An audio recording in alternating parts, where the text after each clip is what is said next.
2. Mrs. Granger. Fifth grade was different. That was the year to get ready for middle school. Fifth grade meant passing classes. It meant no morning recess. It meant real letter grades on your report cards.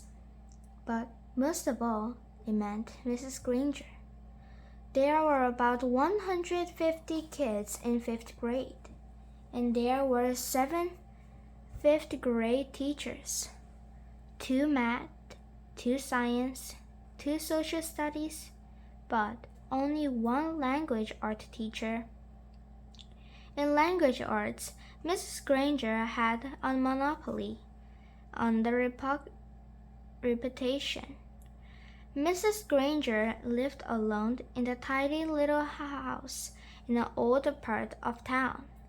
She drove an old pale blue car to school every morning, rain or shine, snow or sleet, hail or wind. She had a perfect attendance record that stretched back farther than everyone could remember. Her hair was almost white, swept away from her face and up into something like a nest of back of her head.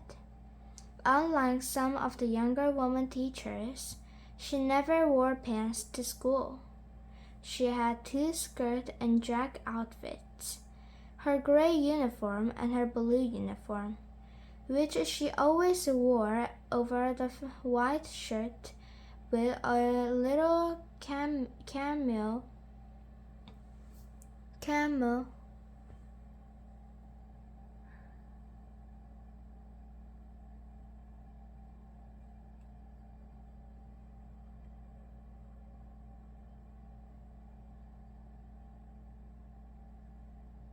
pin at the neck, and Mrs. Granger was one of those people who never sweats.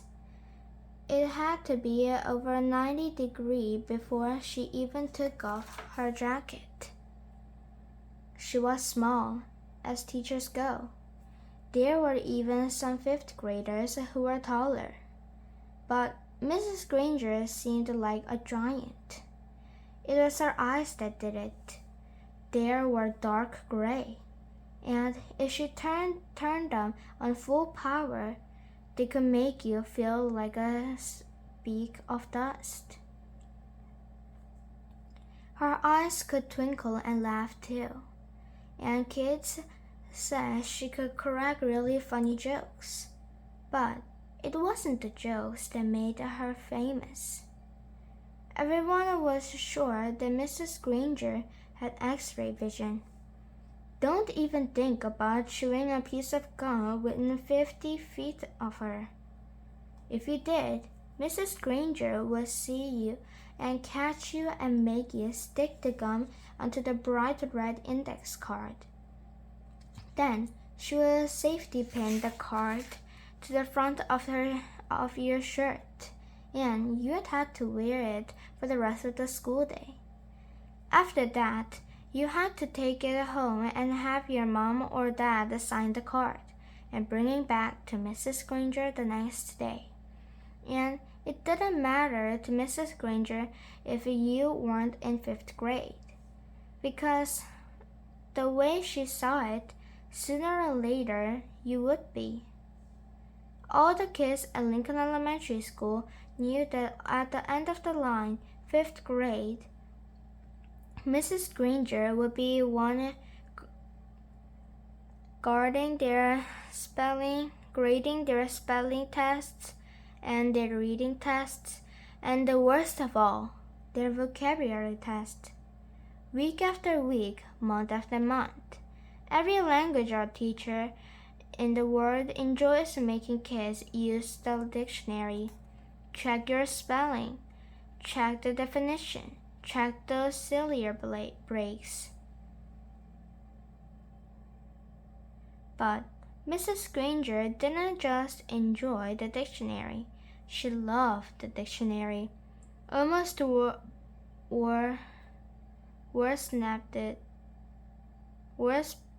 worshipped it.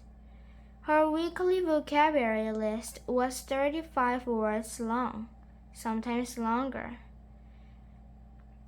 As if that wasn't bad enough, there was a word for the day on the blackboard every morning. If you gave yourself a day off and didn't write one down and then look it up and learn the definition, sooner or later, Mrs. Granger would find out. And then, just for you, there would be 2 words for the day and the whole week. Mrs. Granger kept a full set of 30 dictionaries on the shelf at the back of the room. But her pride and joy was one of those huge dictionaries with every word in the universe in it. The kind of book it takes 2 kids to carry.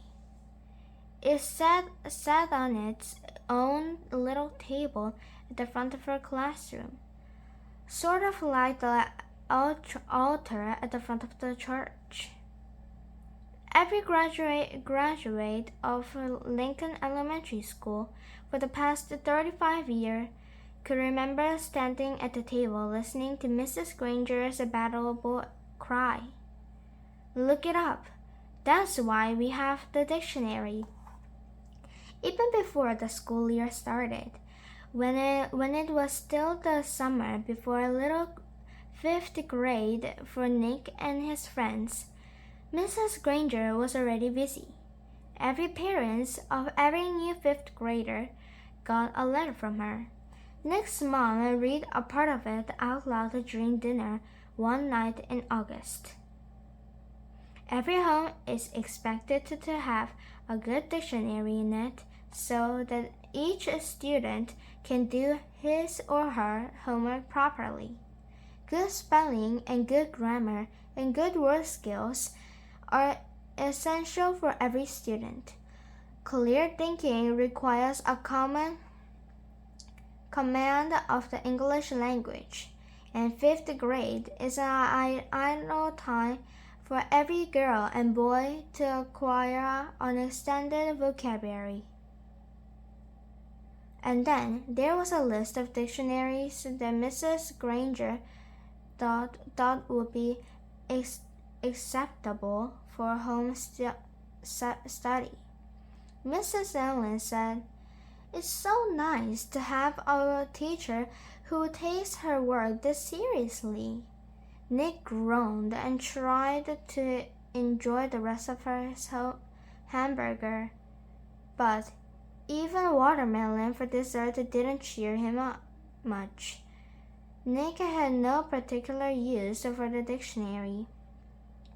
He liked words a lot, and he was good at using them, but he figured that he got all the words he needed just reading, and he read all the time. When Nick ran into the word he didn't know, he asked his brother or his dad or whoever was handy what it meant. And if they knew, they would tell him, but not to Mrs. Granger. He had heard all about her, and he said he had seen 5th graders in the library last year, noses stuck in their dictionaries, frantically trying to finish their vocabulary sheets before English classes. It was still a week before school, and Nick already felt like 5th grade was going to be a long year.